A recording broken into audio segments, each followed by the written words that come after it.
part of a union because you have to have a voice. Welcome to Union Talk. I'm Randi Weingarten.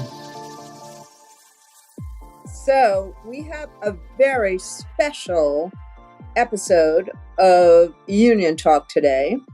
And this is as we end Pride Month. We're talking to one of the people who has been a mentor and a friend to me for a very long time. Brian, I'm not going to tell anybody how long you and I have known each other, but Brian is the head of PFLAG, which was the first group of parents supporting their gay kids that was created in 1973, one of the first LGBT groups created in America. And why do I know that? Because on Sunday at the New York Gay Pride Parade, the four first groups all marched together, which was the Gay and Lesbian Task Force, Lambda, PFLAG, and my synagogue, CBST. And we all marched together in the parade, which was honoring Stonewall, which in some ways was the beginning of the LGBTQ movement. So I get to talk to Brian today. We have lots of things to cover, but let me start with a little bit about why everyone celebrates Pride in June. And that's because of Stonewall. That in the third week of June, in many now years ago, we had a moment in our movement where people said enough was enough. Stonewall was a bar. It still is in New York City. And the cops did what the cops do, which is they went into the bar, tried to close it down, and decided to put a bunch of people into what was then called the paddy wagon. And what happened that June night is that people said, no, nope, nope, nope, nope. And this was about 53 years ago, if I'm getting my dates correct. And they just said, no, we're not doing it. Not today, not now. And people like Marsha P. Johnson and Sylvia Rivera and Storme de la Verre and several friends of mine, including people who are still involved in CBST and other of these groups, they just said no. And that moment was the moment that started the official gay liberation movement in the United States. And that's why June is Pride Month. And that's why either the third or fourth weekend of June is always when the New York City Pride March is. And as I talk about some of the other things that are going on, I was reminded about how this is a movement for civil and human rights and for compassion and for understanding and for tolerance. On the streets of New York yesterday, there were thousands and thousands of people, multi-generational, multiracial, people who were there for joy and people who were there in anger, people who were there supporting our trans kids and people who were there supporting our aging elders. There were people in that there were dykes on bikes. There were outrageous outfits. Drag queens were all over. And then there were lots of straight families. That's what was on the streets in New York. A parade that started with a few groups is now so big that it goes 7, 8, 9, 10 hours of people marching.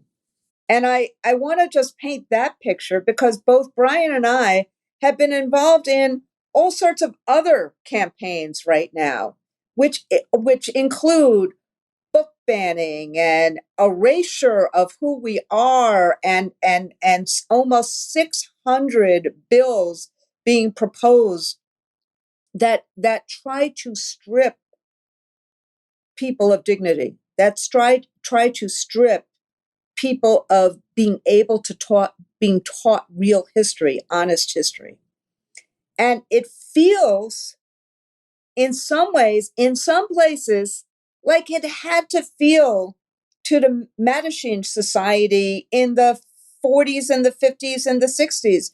Like it felt when people were closeted, like myself in the 70s, like when we didn't know whether or not we'd be fired for being gay or even saying that we might be.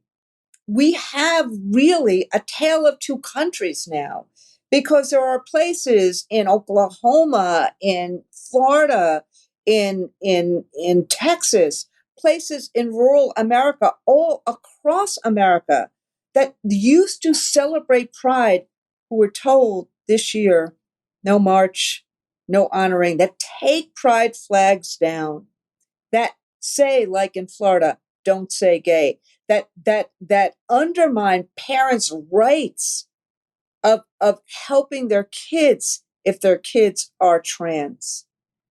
It is a dichotomy that is hard to understand and hard to dissect. Now, in going back a minute before we start this, before I start asking Brian a boatload of questions, let me just say, the AFT was the first union to pass a resolution against workplace discrimination on the basis of sexual orientation in the 70s. And I'm proud of that history. And the AFT is the first union whose president was an out lesbian. That would be me. And the UFT was the first union whose president was an out lesbian, and that would also have been me. And so watching, and I think Brian and I both share this experience, watching what has happened in this world where we have marched for freedom, having lots of obstacles. Remember Anita Bryant and others, watching, marching, engaging, and seeing so many of us fighting for and achieving and securing rights to be who we want to be, and then knowing full well we have to do it again right now because of the division that's going on in the country. I could think of no better person to have than Brian Bond, the executive director of PFLAG, on with us today talking about these issues. So, Brian, thank you for being with me today and welcome. I'm excited to be here. It's truly an honor to be with you today. Thank you. So I just want to, you've been involved in a whole lot of LGBTQ, not only issues, but movements and entities that have been in support of movements, from the White House to the DNC to other movements. Why PFLAG right now? Why did you decide to take on this job right now? Sure, that's a great question, but I can't go any further though without just thanking you, Randy. I'm truly grateful for you, your voice. You've been having to lead through some really difficult times over the last several years. So, and it's not lost on any of us who adore you that the right wing, white extremists, bigots have been relentless in their attacks against you and your truth and you personally. I know you're a strong person. I know you are steel of purpose and resolve, but you're also a human being. And so I just want to say thank you. for everything you are doing for not just our community, but all marginalized communities, all working folks, women, everyone across the country. Your voice is critically important. And I'm not just saying that because I'm talking to your members. I would say it to anybody I was talking to about you. I also do want to thank the AFT for being so strong on LGBTQ plus issues in marginalized communities and for always being there when not everybody has, and it hasn't always been easy. So just a personal note of thanks to you for that. Thank you so much. And, I think, Brian, as I said in the opening, there's so much, I could say, but it really struck me walking down Fifth Avenue yesterday that that not only the amount of joy, but the number of people that were there. Mm-hmm. I mean, there's not a parade in New York that is bigger than the Gay Pride Parade. It's not. So watching that and watching what we're going through, it is really a split screen. And so, the reason that, the reason I asked you that question about PFLAG is the way in which the extremists are trying to engage in this argument is to try to divide parents from their children and to try to divide parents from teachers. And so PFLAG takes on the kind of enormous importance that it had when it started in 1973. And so, I'd love if you just talk to us about, PFLAG today, and again, why you assume the mantle of the head of PFLAG right now, which is a really, really important job. Sure.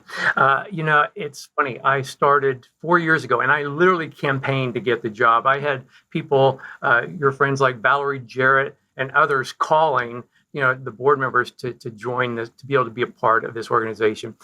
For awareness, we are celebrating, as you said, our 50th anniversary. And our work has really not changed. It's centered around creating a caring, just, and affirming world for LGBTQ plus people and those who love them. We have about 400 chapters now across the country. Our pillars are around education, support, and advocacy. We were there as part of the caregivers and advocates during the AIDS epidemic. We were the first one, before there were GSAs, PFLAG was there. And then now we're here in this fight today. And I couldn't be more excited. Well, excited is probably the wrong word. I couldn't feel more humbled and honored to be here at this moment, to be working with some of the most amazing parents, family members, and LGBTQ plus people across the country. You mentioned the Pride event here, which, as you know, I wasn't there yesterday. We got a chance to talk for a second, though. We missed you. I wish I had been there, but I will tell you, the week before, 10 days or so ago, I think it's week 4. I can't even, there's so many Pride activities going on. But that being said, I went to the Pride celebration in Colorado Springs. And now that had just been a few months after the shooting at Club Q. And while not the same numbers as you were describing around the New York parade, it was the same level of community that was there. It was queer folks. It was folks with queer kids. It was allies. And more people showed up at that parade this year than ever had, because they weren't going to be bullied. They're not going to be stopped. Yeah, it's tough out there, but people want to be there. They want to stand up, which is why I even at the beginning here was talking about your leadership. I mean, we want to be joining you, and I hope we are in this fight, and your members, especially around the book bans and everything else that's going on. That's so horrible. There are, I have to remind people in my world that this is a very small group of people that just happen to be extremely well funded, that are, sorry, in my mind, I call them bigots. I call them zealots. They're white supremacists. These are the same people that don't want to talk about slavery, that don't want people to vote, that want to take away the right of women or individuals' or health in abortion. I mean, across the board, but it's a very small group, but they are extremely organized, which is why we all have to be together on this, and we Right. will win this. If I could do one more fun fact, Of and course. I could really use UFT's help in this. So our organization was founded by a mom, a fierce mom who basically decided to step off the sidewalk into the street and march for her kid. Now, her name is Jean Manford, and she was a school teacher in Queens. And I believe it was at PS 32. She taught fourth, fifth, and sixth grade math. And in a couple of articles, I've seen her, the bad people articles, I've seen people say, well, she was a communist because she was organizing for UFT, which is BS right there, right? We know that for a fact. But the PFLAG and UFT, AFT are linked. Yep. And then that's 50 years ago that she was on the ground doing the work. And it's because she was an educator, right? She got it. And she wanted to fight for kids. So And I'd love to find out. I think I met her many years ago. And I think, if I'm remembering correctly, I may be really wrong about this. At some of the Queens, there have been Queens Pride parades where she was. And I think that she and Danny Drum knew each other. And Danny may have been, I have to remember what school Danny was. But what I think we should do is maybe we do some kind of monograph one of these days, some kind of voices blog together one of these days, where we lift up this history and this joint history that we have, because I think you're right. It is a really fun fact. And it is one of the reasons why, PFLAG started in New York City, in Queens, and in places where it was really important that parents were out there supporting their kids. And it stopped a lot of hate, and it stopped a lot of misunderstanding when you had parents or people who were parents of gay kids saying, wait a second, these are my kids and I love my kids. And that was really it, because at that point, as you and I remember, in the 70s and the 80s and the 90s, what then happened was the AIDS epidemic and the AIDS crisis.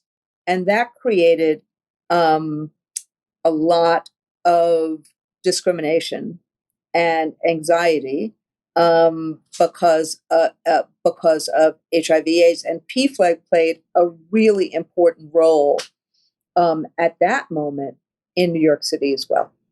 Well, I think you were a strong force in what PFLAG NYC does with its Safe Schools program. I mean, Yes. I think you were instrumental in helping make sure that PFLAG is in the schools and working with educators and administrators to try to keep kids safe, candidly, which is so amazing. And that gets us, so this is what gets us to kind of some of the other questions I wanted to ask, which is, both of us have seen, whether it's the 1776 Project, whether it's the so-called Moms for Liberty, whichever of these groups it is, we have seen them work with the Betsy DeVosses and their ilk, and frankly, extremists that are also fueling the current Republican Party. Not all of them, but some of them. And you see these, 500 to 600 anti-LGBTQ plus policies that have been introduced in various different states and in various different localities. And, in the last few weeks, the New York Times has done an expose of saying how they got here, which is they threw a lot of spaghetti on the wall and they decided what would stick. And that's the ones they went, that's the direction they went in.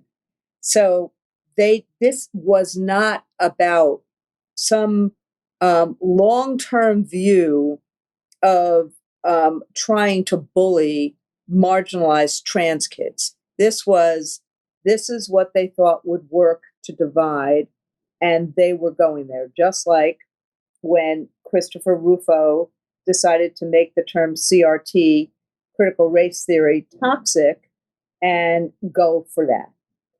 So we know that this is a manufactured crisis with that's based upon fear and anxiety. What do we do as advocates? What do PFLAG? What should PFLAG do? What should we do as advocates to try to combat that?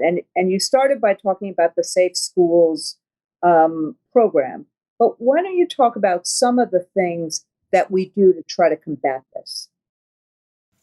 Let me start out with, the obvious here.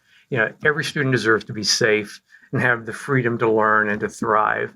And this small group of, and you're exactly right, Randy, they threw stuff at the wall.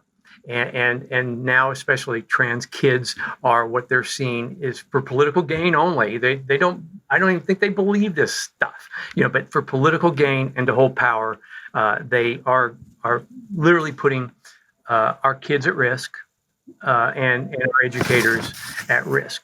Multiple things on our front. We are working with GLSEN, NCLR, and GLAD with 1A, with a toolkit, if you will, called safeschools4all.org, which we're trying to make sure educators, the parents are prepared to handle the attacks that are coming forth. We are actively training parents to be able to utilize their voices when it comes to speaking out, whether it be a school board, city council, state legislature, whatever it is. We, as I think we sued the governor of Texas for their attempt to accuse parents with trans kids of child abuse for trying to provide life-saving, gender-affirming care for their kids. And I'm really kind of excited this month, and I alluded to this when we were talking the other day, we just signed an MOU with the state of Florida, which, as you know, has just been ground zero along with Texas. And I don't want to leave out the Alabamas, the Mississippis, the Oklahomas, the Missouris, all under attack. But Texas and Florida especially have unique places in this because of their governors. We signed an MOU with Quality Florida, where we will, first time ever, we will be paying for a staffer embedded in their schools program to literally be that interface between what's going on in school boards, city councils, and the state legislature and PFLAG chapters. It's kind of catch and grab, get parents that need help into the chapters, but at the same time, pull those parents out that are ready to speak out and give them the tools to be the voice. And one of the things I want to work with AFT long-term is, we can't do that in every state. So how do we do a model that allows for the continued collaboration for us to be there for educators that are, that should not be having to deal with this alone. We have skin in the game. Our kids are in those schools. How do we better support your members and educators that want to do the right thing? This really is, from my perspective, about saving lives. That's why I'm here at PFLAG. That's why you do what you do. And I honestly believe that's why a lot of your members do the work they do. Yes. Is these kids, keeping them safe, letting them thrive, letting them grow, and fighting back against this stuff. We will win. It's just, we're kind of getting kicked a little bit right now, but we will ultimately win this. And I do believe that in my heart.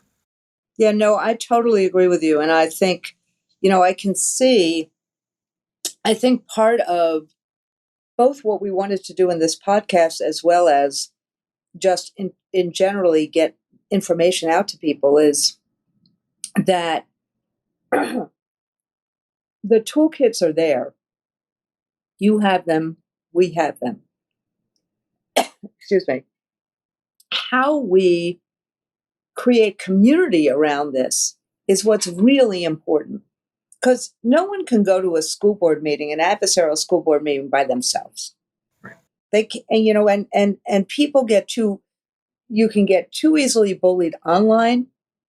Individual kids, marginalized kids, can get too easily bullied in a hallway. So we, as the adults, teachers, parents, we have to create some sort of community around and basically cauterize the bullying, and also teach people about the about, even when they don't understand what's going on, to lead with compassion, and talking about things as either how we're saving lives, because I think you were, starting to also refer to the fact that, um, LGBTQ youth are more susceptible to poor mental health, to violence, to suicidal thoughts than other youth. And so we are really saving lives when we step forward to be there and be not only a support, but an anti-bullying force. But I think it's important that we teach people how to do this together, how to go to a school board meeting together as a group, how to, maybe have a counter meeting together as a group. And that's why your 400 chapters are really important, and our 3,500 locals are really important. And mapping out where we both are is going to be really important in terms of how we take this fight to them. Randy, this is just one, and you're already probably down this road already. One of the things that, as you know, national LGBTQ plus orgs get beat up sometimes for going into states and doing things without talking to the state group that's been there on the ground. Now, you've seen it in parties, you see it in other things. Maybe one of the conversations can be around with the Equality Federation, which is kind of the umbrella group for the statewide orgs. Now, they're in different levels, right? Kind of like PFLAG. Some of them are That's a really great idea. So, and they're actually meeting in July in Colorado. But I whoever you think appropriate, there should be I can do a connect. But that's a really great idea, Brian, because I think that equality. The equality groups are now in virtually every state. And, it's kind of both fascinating and mortifying to see how so many of the groups that had a lot of fuel and a lot of zeal pre-marriage just pretty much fizzled after we got marriage. And so equality has kind of risen up. And they are in every state, and they would be a really important convener. So that's a really great idea. And they're like you with where your members are, like we have a natural alignment with the state equality groups, right? I mean, we have chapters in those states. We let them lead. We provide the voices, or help provide the voices. I think there's a definite nexus there that I would love to keep going. That's great. And I think that the other piece that's important, and I'm so glad you're working with GLAD with 1A, the task force and others, because I think that in this fight for humanity, there are things that we all have to start doing together in concert, and in terms of schooling and kids. So one of the things we're doing, for example, is we have a hotline that's available for teachers and parents everywhere if people are really alone, where they can get resources or things like that. But we'll, and we put this hotline out all the time. I think we should probably put it on both of our websites, your website, our website, just like I think we should put the PFLAG chapters on our website as well, because then people know where they are and what other kind of organizing what other kind of organizing of activities there are, because I think as I've thought about it more, and I'm sure that there are people who are listening to this are saying, oh my God, we just got in the middle of a conversation, we didn't even set the table about all the horrible things. But I think this is really more important. I think the more we can create community for vulnerable kids, the more we can create community for people who feel isolated. I think once we create community, we win these fights. And I'm seeing that in this community in Henrico County, Florida. The teachers got up.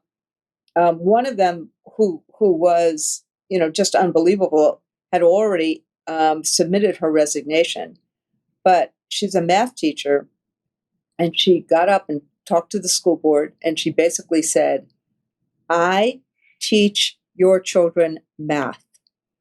I do not have time to teach your children to be gay.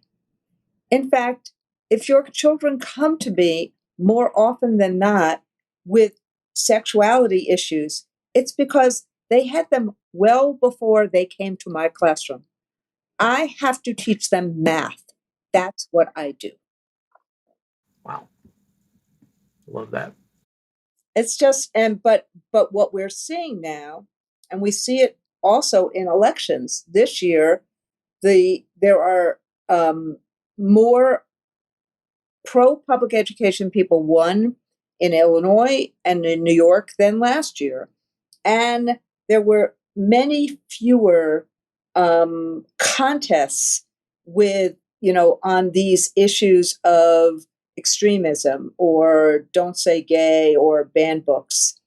And we see, books, the 78% of moms don't want to ban books. 92% of moms want to teach honest history. We see from the recent NPR study and survey, overwhelming numbers of people want kids to be treated as who they are.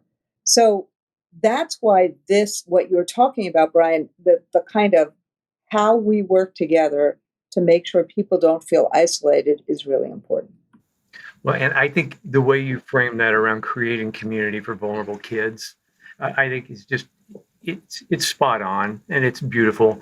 And I know there's some barriers to this in some states now, but I would like to make a plug for AFT members to know if a kid does come to them, to be able to go to our website to find it, send the kids or the parent, tell the kids to send their parents to a PFLAG chapter. I'll even add right now, because of COVID, we learned a few lessons. We now have a national Zoom once a month meeting in Spanish only that I can't go to. We have a once a month African American specific meeting for parents that I can't go to, one in API space. We started one for military families, and now we're working on Indian country. So those are, and we don't raise money off of those. We don't even take people's names, and people don't even have to show their face or give their name. Sometimes parents just want to go and know their kid's going to be okay, and then they go on about their business of raising their kid and allowing that kid to thrive. But sometimes parents need the extra support, and that's what we're here for. Yeah. And it's really, and so why don't you, I know we're doing this by film today as opposed to just orally, but why don't you tell everyone what the PFLAG website is? Sure. Please go to pflag.org. I would say there's probably 2 or 3 key areas there. One is the map that you just put in the zip code, find a chapter in your area. Many of them still do virtual meetings. I know people are busy and sometimes can't go to a meeting, and or you'll also find on there PFLAG communities or connects communities, which are those specific national Zoom meetings for parents. And then go to our publications. Most of them are free. You can download them. Honestly, if you need something, just tell me and I'll get it to you. If you can't get it on from the website, I'm happy to share whatever we have with you and your members. That is fantastic.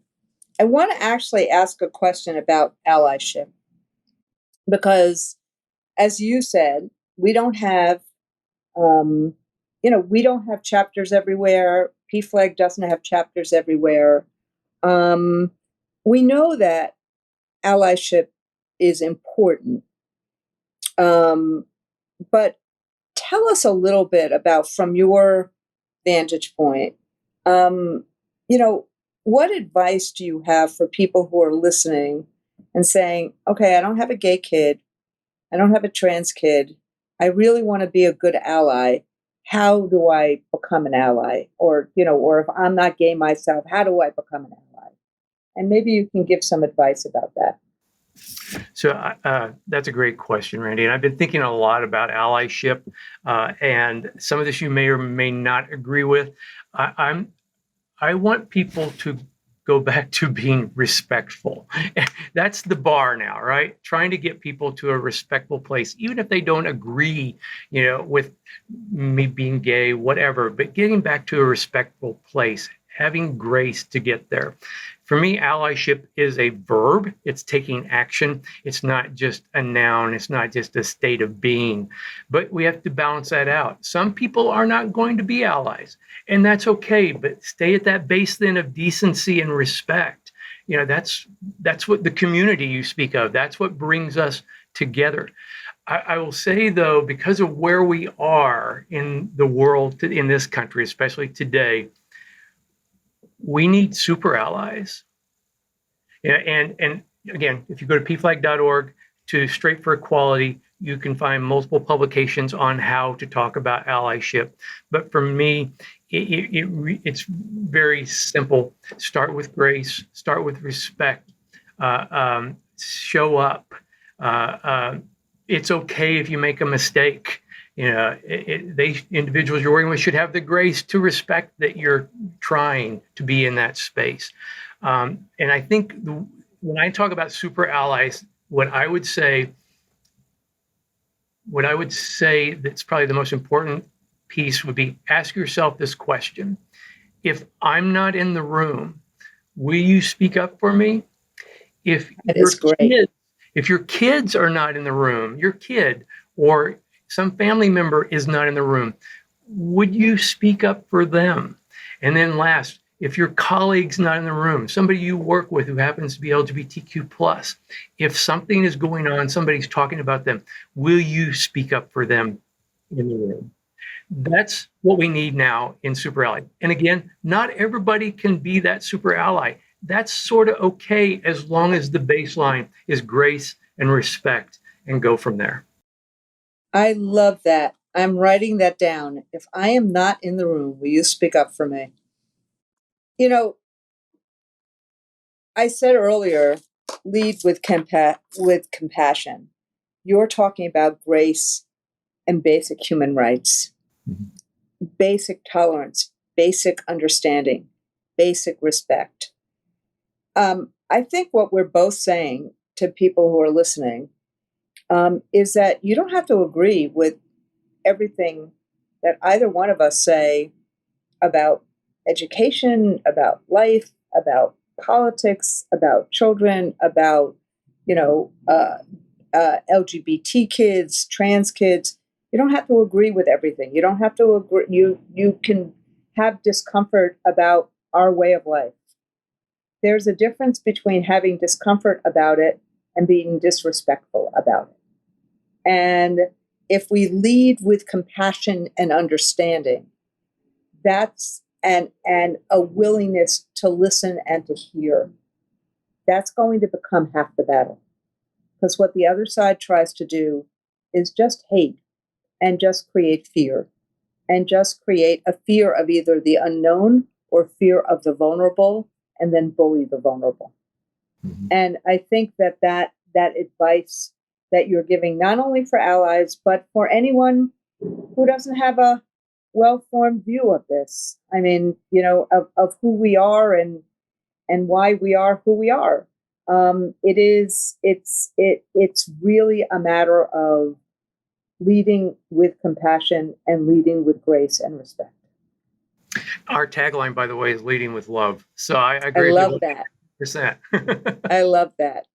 Is there something, I know this is Pride Month. And, I started this by talking about the joy that I had on Sunday, basically ignoring my feet the second time that I walked that parade.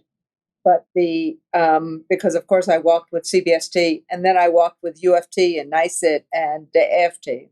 Wow. But that brought me a lot of joy yesterday, watching and seeing that reaction to people being who they are and to people being out and proud about who they are. So, what gives you joy right now, Brian, as you navigate through all of the cultural wars and the politics of this division and hate that we find ourselves in? This is going to sound corny, but it's true.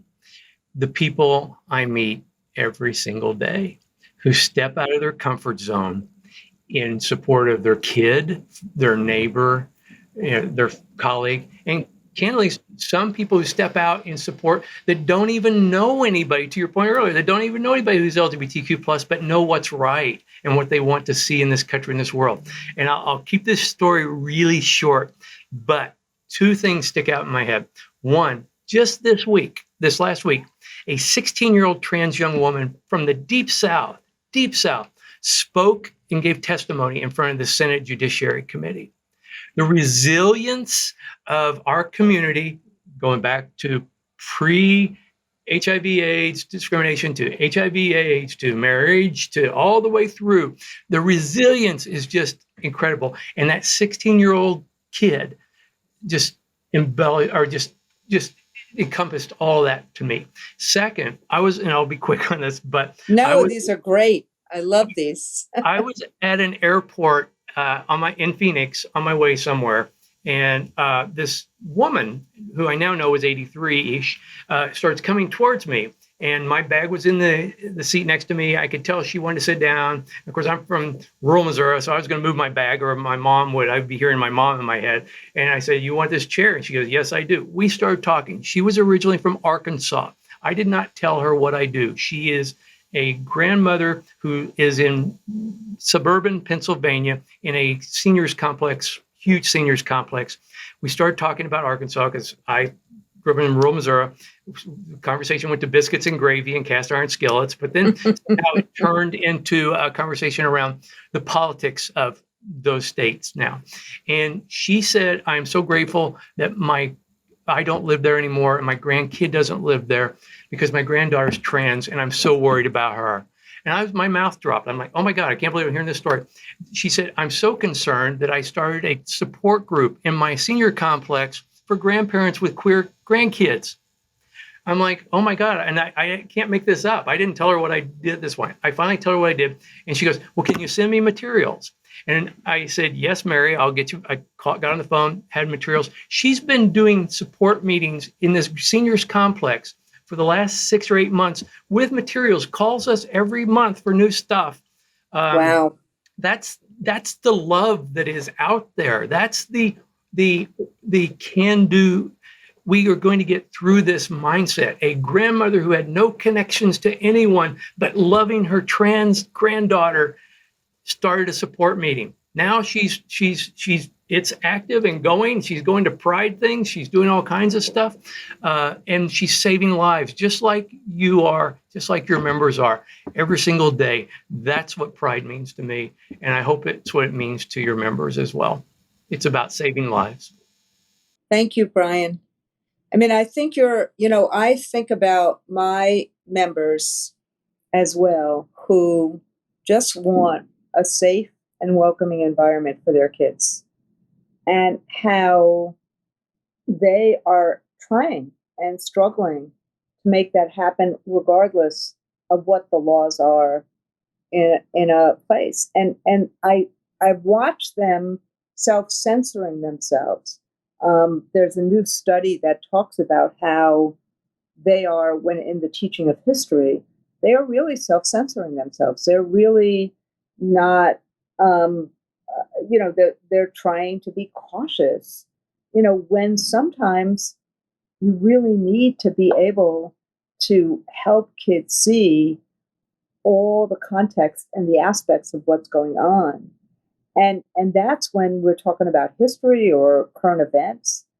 But on these issues of helping kids be comfortable in their own skin, these are the things that my members are so angry about in terms of a state not letting them do that, not letting them answer a child's question, not letting them, when they see a kid who is struggling, how to help that kid emotionally.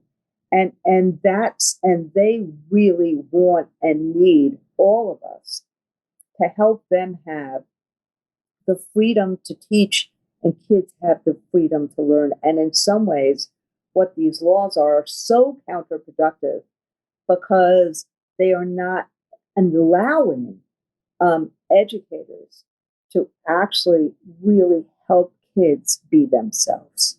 And so you're exactly right. They are trying to save lives regardless, to create safe environments regardless. But we really need, and I'm so grateful that we have a group like PFLAG, led by you, Brian, 400 chapters across the country that actually help us work together to lift up our kids and to make sure they have that kind of welcoming and safe environment they need, not only to save their lives, but to thrive. So I want to just say to everyone who's listening to us, it's been just an honor for me. Brian, as you can see, for anyone who's listening or watching, is a dear friend. We go back, we've fought many a war together, but we're both very focused on how we help kids thrive and how we fight this hate and this fear and this bullying so that kids can be who they want to be, and kids are comfortable in their own skin, and that we help them have the opportunities that they need to thrive. And so, if you want any information from PFLAG, PFLAG's website is PFLAG, PFLAG.org. That's their webpage, pflag.org. And remember, I said earlier that there's a phone number if people feel alone or need help. We have been doing this with a campaign for shared progress, and that phone number is 888-873-7227, 888-873-7227. And we also have lots of materials on both the AFT.org website and the Share My Lesson website, because we want to make sure that everyone, every child, every parent, every grandparent, that if there are questions, if there's bullying, if there's real issues around trauma, on anxiety, on the need for support, please know that you can go to PFLAG, you can go to AFT, and that we together are going to do everything in our power to help save children's lives and to help kids and adults be able to thrive regardless of who you are, who you love, where you live. That is what our jobs are. So I want to thank you, Brian. I don't know if you have any last words, but I really want to thank you for being with us today as we end Pride Month. I just want to thank you again, Randi, for all you do. And I want to thank your members, the membership of AFT, for going to work every day and trying to make this a safe and loving and affirming place for kids and their families. And yeah, I know there's a toll on you all. Let us help. Let us be part of trying to make this a better world. And again, thank you all for everything you do. Thank you so much, everyone. And this is our special Pride episode of Union Talk. And happy Pride and happy summer.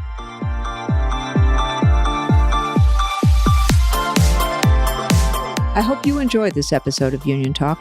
Remember to subscribe wherever you listen to your podcast and tune in every other week for a new episode. Thank you, be safe, and be well.